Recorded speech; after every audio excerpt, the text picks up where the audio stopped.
নমস্কাৰ গাইছ, মোৰ চেনেললৈ আপোনালোকক স্বাগতম। ৰাতিপুৱাই উঠি মুখ চুখ ধুই চাহ খাই লৈ এয়া মাছ বাচি কিনে ছাগলীটোক অকণমান মৰম কৰি কাঠি গৰমোচাত ব্যস্ত। আজি যিহেতু উৰুকা, মোৰ ফালৰ পৰা আপোনালোকলৈ ভোগালী বিহুৰ বহুত মৰম যাচিলোঁ। আপোনালোকে ভালে থাকক। আৰু এইফালে ভাগৰ লাগি চাহ খালোঁ। মায়ে চাহ লাৰু বনাব আহিছোঁ গাইছ। মামী বোলে লাৰু বনাবা, টাইম নাই, কাম আছে বাৰু বহুত। লাৰু কাৰণে নাৰিকল আৰু মিঠাই ভাজি আছোঁ। চাই থাকোঁচোন কি লাৰু বনাওঁ, দেখাই আছোঁ। এয়া ভাজি থোৱা গুড়া ঢালি দি দিছে। গুড়াখিনি ভাজি ল'ব আকৌ, ভাজি লোৱা গুড়া। এয়া আমি এতিয়া লাৰু বান্ধিম আৰু গুড়াখিনি অলপ বেছিকৈ দি দিব, যদি পনীয়া হৈ থকা হেন পায়। এতিয়া গোটা গোটা হ'লে লাৰুটো বান্ধাব আৰু। এইটো লাৰুৰ বিষয়ে নাজানো বাৰু, এই ফাৰ্ষ্ট টাইম ট্ৰাই কৰিছোঁ। কৈ আছে ইফালে মায়ে সহায় কৰি দিছে আৰু অলপমান।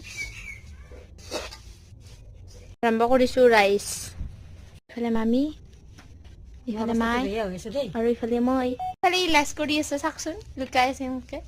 আজি কাৰণে বাই বাই গাইজ। যদি ভিডিঅ'টো চাই ভাল পাইছে চেনেলটো ছাবস্ক্ৰাইব কৰি দিব। Bye bye. কেনেকৈ লাৰু